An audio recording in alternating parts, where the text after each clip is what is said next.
Hello, everyone. Pastor George here, and we're today in Bible study. We talked about Ecclesiastes 12. Ecclesiastes 12. We ended with Ecclesiastes 12 because it is the final part of Ecclesiastes, but also where we get to hear our other writer. So, remember on Sunday, I talked about how there's two writers in Ecclesiastes. There's the teacher, who's also called Ecclesiastes in older versions, sometimes called the preacher, the speaker, depends on how they want to translate it. But he is the primary voice. But there's a secondary voice called the editor. And the editor is kind of the one who he's not kind of, he is the one who sums up all of the teaching and kind of gives us the takeaway. So you read Ecclesiastes and you see that everything is vanity, everything is smoke, it's hevel, right?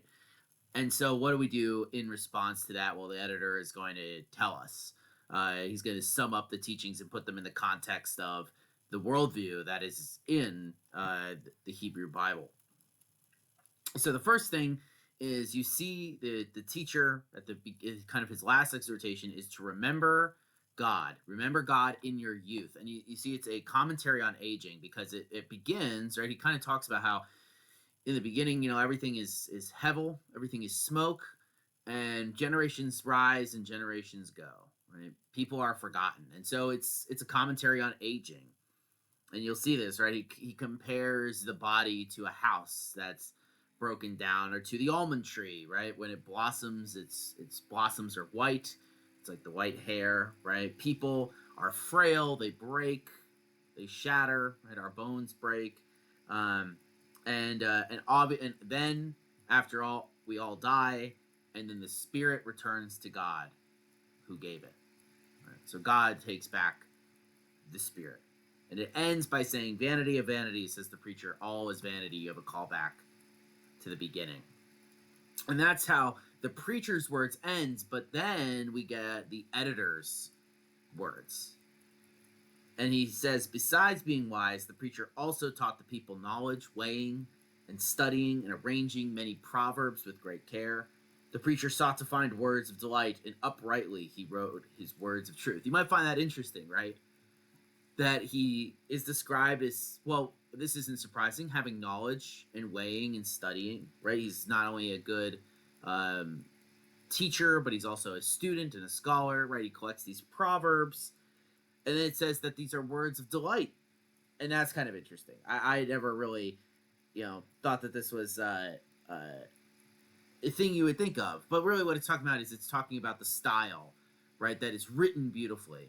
So even if the words themselves aren't like happy and joyful, right? The style of it, the truth of it, still comes through because it's so beautiful in its stylization, which I would agree with. Absolutely. I think Ecclesiastes is really well written in doing what it's doing.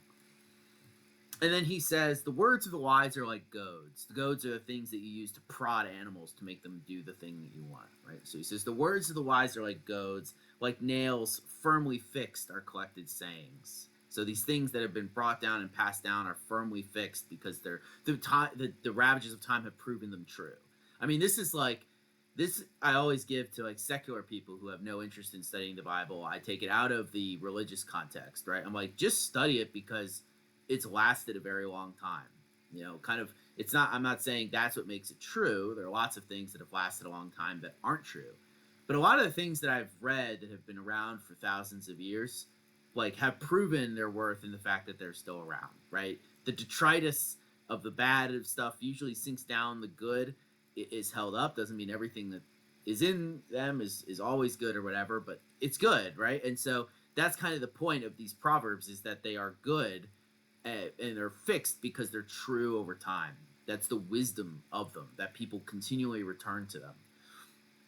But he says all of these things are given by one shepherd. So he again puts us into the fact that wisdom is a thing from God, right? That the sayings of the teacher of the wise are like goads. The proverbs are fixed like nails. All of them have one creator, though. So all true wisdom comes from God. And he says, my son, beware of anything beyond these. So don't, go beyond these things. Don't just trust things out there, right? Be careful about where you're finding your wisdom.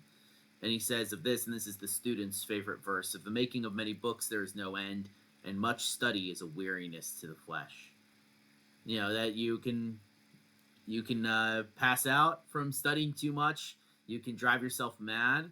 I think this has something to do with a little bit of trying to be original, trying to remake the wheel when it's been perfected already, right? That you're constantly trying to put these things against your own thoughts against these things, and that's going to lead to weariness. And so he says, the end of the matter, and all has been heard. So we've heard everything we need to hear from this. And then he sums it up. Fear God and keep his commandments. This is the whole duty of man. For God will bring every deed into judgment with every secret thing, whether good or evil. So all Ecclesiastes builds us up to understand that we need to do what? We need to fear God and keep his commandments. And the reason we do that is because we are going to die. Everything we know is passing away. God remembers, though. And so he's going to hold all of the things in judgment, not only what is obvious, but also the secret and hidden things that belong to him.